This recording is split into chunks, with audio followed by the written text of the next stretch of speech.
मित्र हो नमस्कार. भारतात स्वातंत्र्यानंतर गेल्या 75 वर्षात लोकशाहीची जेवढी विटंबना झाली नसेल, राजकारणाची जेवढी विटंबना झाली नसेल, तेवढी ती महाराष्ट्रात स्थानिक स्वराज्य संस्थांच्या निवडणुकीमध्ये होताना दिसते आहे. काही दिवसापूर्वी नगरपालिकेच्या निवडणुका झाल्या आणि आता महापालिकेच्या निवडणुका होत आहेत. निवडणुका म्हटलं तर राजकारण हे गृहीत धरलेलं असतं, कारण राजकारणाशिवाय निवडणुका होत नाहीत, राजकारणाशिवाय लोकशाही पण चालत नाही. पण हे जे राजकारण गेले काही दिवस आपण रोज पाहतो आहेत, याला नागवं राजकारण म्हटलं तरी काही बिघडणार नाही. कारण या राजकारणाला शील नाही, चारित्र्य नाही, नैतिकता नाही, कसलंही तत्त्व नाही आणि पावलापावलावर चौकाचौकात अशा राजकारणाचा महापूर आलेला आहे. रोज कोणत्या ना कोणत्या पक्षामध्ये बंडखोरी चालू आहे आणि त्यातही BJPने महाराष्ट्रात जेवढे निवडून येणारे कार्यकर्ते आपल्याला वाटतात तेवढ्या सगळ्यांना त्याने आपल्या पक्षात स्थान दिलेलं आहे.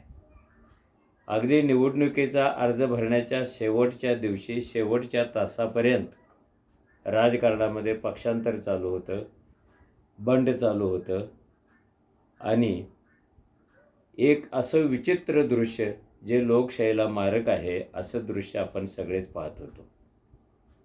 2-3 टप्प्यामध्ये या निवडणुकीचं वर्णन करता येईल.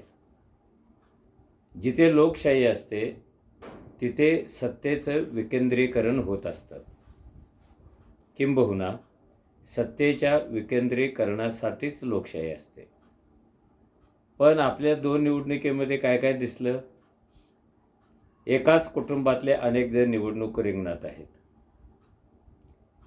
एखादा उमेदवार गेली 4-4, 5-5 टर्म निवडून येतो आणि तोच पुन्हा उभा राहतानाचं चित्र पाहतोय आपण. काही विक्रम वाटाव्यात अशा घटना नगरपालिकेच्या निवडणुकीत घडल्या आणि ज्या महापालिकेच्या निवडणुकीमध्ये पण आपण पाहत आहोत. मराठवाड्यामध्ये एकाच कुटुंबातल्या 8-9 लोकांना BJPने उमेदवारी दिली. आता BJPने हा प्रश्न अतिशय महत्त्वाचा आहे, कारण BJP सातत्याने घराणेशाहीला विरोध केलेला आहे BJPने आणि तोच पक्ष, आपला पक्ष बलवान व्हावा, निवडून येणाऱ्याची गॅरंटी असावी अशा उमेदवारांना मतं देताना नातेवाईक, गट, तट याचा काही न विचार करता ज्यांची क्षमता आहे त्या सगळ्यांना त्यांनी तिकीट वाटप केली. त्यात एकाच कुटुंबातील 8 जण. बरं झालं त्या गावातल्या लोकांनी या 8 जणांना पाडलं. असंच मराठवाड्यातल्या आणखीन एका जिल्ह्यामध्ये घडलं. तिथे एका आमदाराच्या कुटुंबातील 6 जण निवडणूक रिंगणात उभे राहिले आणि आश्चर्य म्हणजे 6च्या 6 जण निवडून आले. पत्नी नगराध्यक्ष झाली आणि बायकीचे 5 नातेवाईक नगरसेवक झाले. हे लोक काय सांगतात की लोकशाहीमध्ये निवडणूक लढवायला प्रत्येकाला अधिकार आहे. मग तो मुलगा असो, पत्नी असो, सासू असो, मेहुणे असो, कुणी पण उभं राहू शकतं. लोकशाहीचं हे तत्त्व जरी मान्य केलं तर हे सगळे लोक एकाच कुटुंबातील रक्ताच्या नात्याने विणलेले आहेत आणि लोकशाहीला जर घराणेशाहीत रूपांतर करायचं ठरवलं स्वातंत्र्याच्या नावाखाली तर लोकशाहीचा संकोच होतो. हेच चित्र महापालिकेच्या निवडणुकीत सुद्धा दिसलं. अनेक आमदारांचे नातेवाईक निवडणुकीत उभे आहेत, मंत्र्यांचे नातेवाईक उभे आहेत, खासदारांचे नातेवाईक उभे आहेत, पक्षातील महत्त्वाच्या पदाधिकाऱ्यांचे नातेवाईक उभे आहेत. याचा काय अर्थ लावणार आपण? त्यांना निवडणूक लढवायचं स्वातंत्र्य आहे म्हणून ते उभे राहतात असं जर सांगितलं तर ते चुकीचं होईल. कारण आता बऱ्याच जणांना असं वाटायला लागलेलं आहे की सगळ्या प्रकारची सत्ता आपल्याच घरात पाहिजे.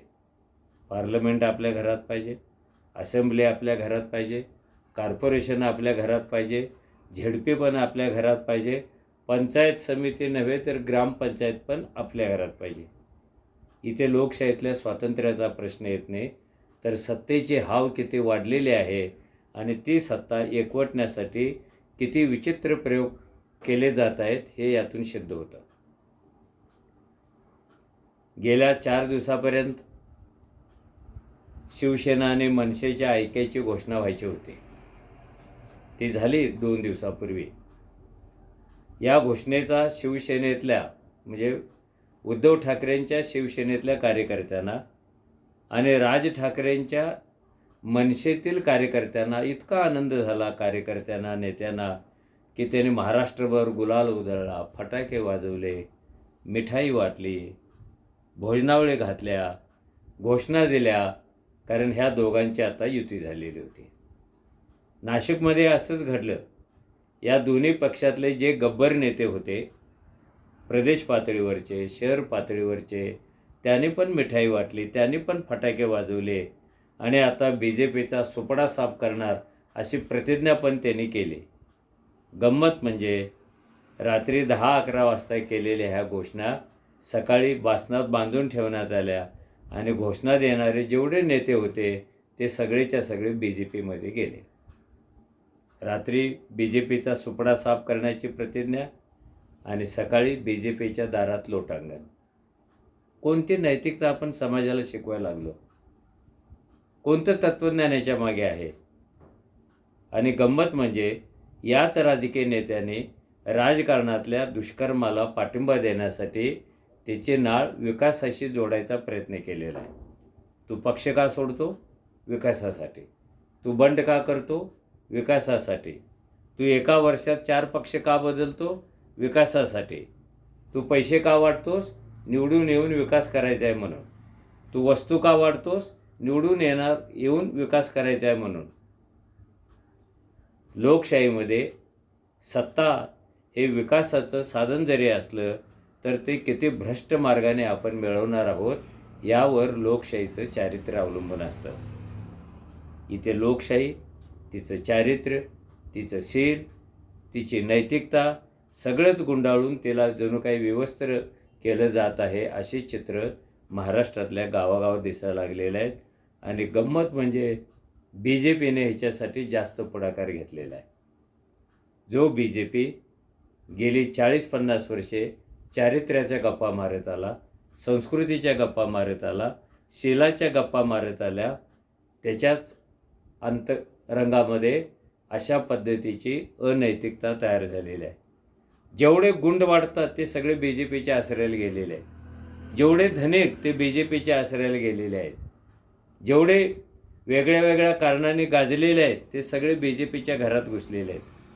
कोणतं चारित्र्य बघितलं होतं BJPने यांचं? पण BJP काय म्हणते? विकासासाठी निवडणूक जिंकावी लागते आणि निवडणूक जिंकण्यासाठी अशी पॉवरफुल माणसं आपल्या पक्षात घ्यावी लागतात. हे सगळं लोकशाहीच्या चारित्र्याचं हनन करणार आहे. हे घडतंय का असं? हे घडतंय का? त्याला कारण जसं राजकीय नेते जबाबदार आहेत तसे अनपढ मतदारही जबाबदार आहेत. नगरपालिकेच्या निवडणुकीमध्ये एका शहरात एका मताची किंमत 3,000 रुपयावर गेली होती आणि उमेदवारी मागे घेण्याची किंमत 2.5 ते 3 कोटी रुपयावर गेली होती. हे पैसे येतात कुठून? हिची गुंतवणूक कोण करतं? आणि लोकशाहीच्या चारित्र्यावर त्याचा परिणाम काय होतो? लोकशाही फक्त नावालाच राहते, फक्त तिचा सांगाडाच दिसतो. प्रत्यक्षात झुंडशाही अस्तित्वात आलेली असते आणि झुंडशाही लोकशाहीच्या मानेवर बसत असते. मतदार पण जबाबदार आहेत.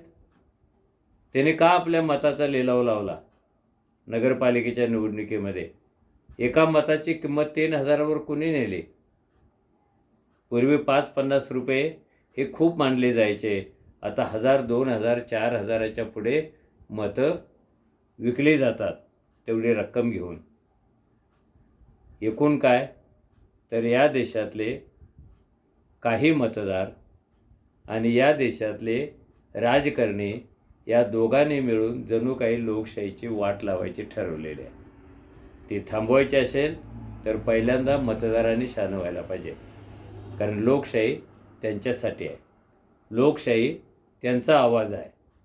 ते जर चांगले लोक निवडून देत असतील तर लोकशाहीचं चारित्र्य वाढेल, ती चारित्र्य संपन्न होईल, ती नीतिवान होईल.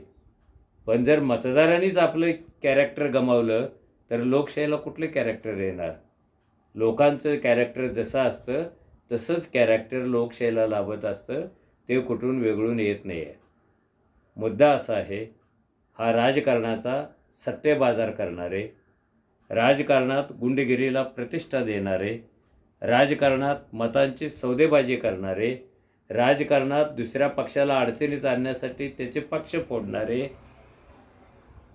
हे जे सगळे घटक आहेत, या घटकांना लाथ घालून लोकांनी निवडणूक रिंगणाच्या बाहेर काढलं पाहिजे आणि सांगितलं पाहिजे, आम्हाला आमच्या दृष्टीनं लोकशाही महत्त्वाची आहे, आम्हाला तिचं चारित्र्य महत्त्वाचं आहे, आम्हाला आमचा आवाज महत्त्वाचा आहे आणि तो मिळवण्यासाठी आम्ही अशा विकासाच्या नावाने भ्रष्ट व्यवहार करणाऱ्या, विकासाच्या नावाने सौदेबाजी करणाऱ्या लोकांना निवडणुकीच्या रिंगणात येऊ देणार नाही आणि आले तर त्यांना पराभूत करू, असा निर्धार आता लोकांनी करायचा वेळ आहे.